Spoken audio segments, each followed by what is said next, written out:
बॉम्बे की हालत तो इतनी खराब है कि हमारे हॉस्पिटल्स में आईसीयू बेड्स वेटिंग पे है, पेशेंट्स के लिए बेड्स नहीं है. It's a very very helpless, यानी मुझे इतना हेल्पलेस और लाचार कभी फील नहीं हुआ है.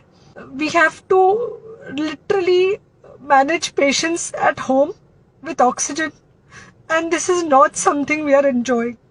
So I really want all of you to follow a few things that I really am requesting you to follow. First, आप लोग प्लीज सेफ रहो. अगर आपको लग रहा है कि आपको 1 साल से कोरोना नहीं हुआ है इसलिए आप कोई सुपर हीरो हो या आपकी इम्यूनिटी बहुत अच्छी है और आपको ऐसे कुछ नहीं होगा, तो आप गलत फहमी में हो. हम यंग लोगों को देख रहे हैं. I mean, we have a 35-year-old who's on the ventilator and we are not able to help people now. So we really don't want any of you to be in that situation. So, sorry. I think ये जो emotional breakdown है हम doctors में अब सबको कोई ना कोई समय हो रहा है because we've not been so helpless. Okay. So most importantly, please take care of yourself. Right now, COVID is everywhere around you. Okay? तो अगर आप घर से बाहर निकलो, maybe you're meeting your friends, maybe you're meeting your family. It does not matter. You have to be masked.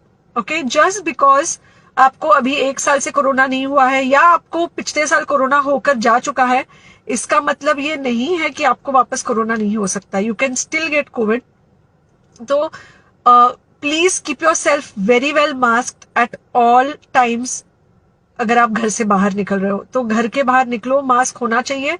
Mask सिर्फ इधर नहीं, मास्क पूरा नाक से पूरा यहाँ तक होना चाहिए.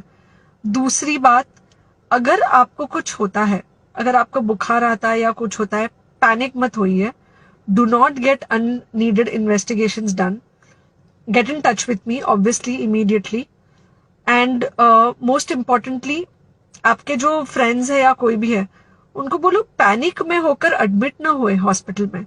फिलहाल जो सिचुएशन है वो ऐसी है कि बहुत सारे हॉस्पिटल्स में स्टेबल पेशेंट्स एडमिट हो रहे हैं और बहुत सारे लोग जिनको एक्चुअली ऑक्सीजन की जरूरत है उनके लिए हमारे पास बेड नहीं है. इनफैक्ट हम लोग घर में लोगों को ऑक्सीजन देके मैनेज करने की कोशिश कर रहे हैं और ये हमने पहले कभी नहीं किया है कि हम इतने सारे लोगों के लिए बेड्स ढूंढ रहे हैं, इतने सारे लोगों को घर में मैनेज करने की कोशिश कर रहे हैं. So please leave beds for people who actually need it, who have pneumonia, who need oxygen and who will need to be under very close medical care.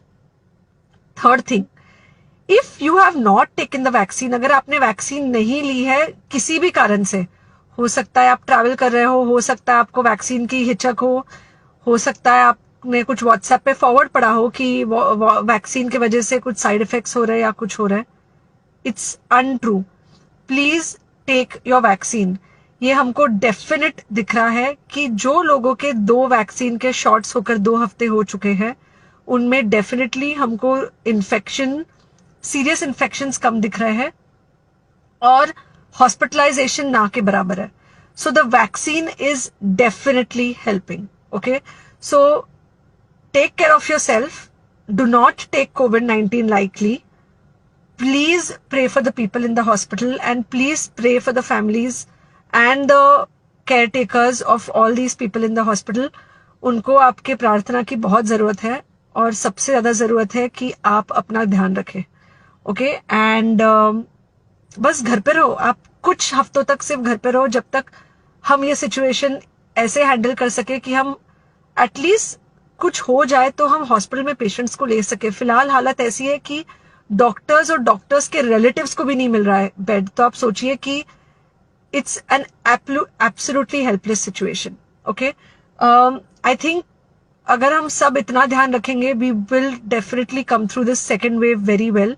Okay, and then we will have to work on not allowing a third wave. So third wave का हम बाद में सोचेंगे, वो तो नहीं आना चाहिए, पर जो ये सेकेंड वेव है इससे हमको कोई भी हालत में एकदम सेफली निकलना है. Okay, take care. I really love you.